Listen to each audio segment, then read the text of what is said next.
I now turn over the microphone to the great champion for ending gun violence in America, Congresswoman Lucy McBath.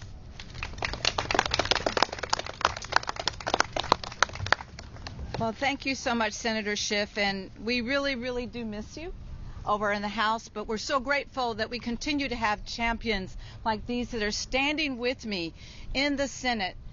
And we promise that we will do everything that we can in our power in the House to combat these egregious pieces of legislation that are going forth so that we can save lives, because we know that we have our champions in the Senate, and we're grateful for you. Good afternoon, everyone. I am really honored to be with you today. I'd like to thank Senator Schiff and Senator Murphy, Senator Blumenthal, and Senator Padilla for their support for gun safety legislation in the Senate and for joining me here today. I also want to thank the more than 100 House members who have signed on as an original co-sponsors of our bill, and each of you who are here to cover today's reintroduction of this really, really critical and important legislation. At a time when we are fighting on countless fronts against attacks from the Trump administration, we must not lose focus on our mission to end gun violence here in America and to save lives. I came to Congress because I lost my son due to gun violence, the senseless act of gun violence. In my advocacy to prevent more of these tragedies from happening, I've met scores and scores and scores of survivors and heard story after story of the change that we need because of the carnage of assault weapons and the harm and the damage that they cause. All too frequently, these are the weapons of choice for school shooters in America, and they are disturbingly easy to access. This is uniquely an American problem. Assault weapons were designed for one purpose only: to carry out massive lethal attacks by sustained rapid-fire shooting in just a very short period of time. Truly, these are weapons of war made for simply the battlefield and not our streets, not our schools, not our communities.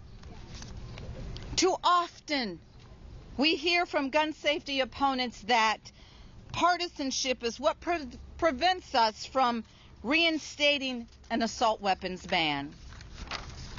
I'd like to remind those opponents that this is a policy on which President Jimmy Carter and Ronald Reagan shared the same opinion. Together with Gerald Ford, these former presidents wrote Congress in support of a federal assault weapons ban in May of 1994. And for the 10 years following, this country had a bipartisan assault weapons ban on the books, and it was working. We have the data to show that this policy saved lives. A 2019 study examined American mass shooting fatalities from 1981 to 2017. During the 10-year federal ban from 1994 to 2004, mass shooting fatalities, just as it was stated moments ago, were 70% less likely to occur. So why then do our Republican colleagues continue to refuse to act? Is the campaign support from the NRA worth more than the lives of the very constituents that they swore an oath to protect and serve? Is fear of a political challenge an unacceptable answer to give to grieving parents who have lost their children in a school shooting? I challenge those who believe that this epidemic of gun violence is too great a challenge for our deliberative body to solve. The Republican majority has been mum in response to more than 100 daily gun deaths in our country. More than 100 people in this country die every single day, and they are silent.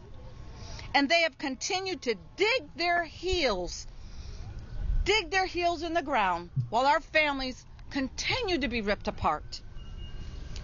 We owe it to the American people to seek solutions to this problem, to seek solutions to their pain and to the carnage and to the broken families and the broken communities, not hide behind the gun lobby and its waning influence. As we reintroduce this legislation today, we will continue to advocate for banning assault weapons to every legislator on this Hill who will listen. And for those who refuse to listen, don't worry, we are not backing down.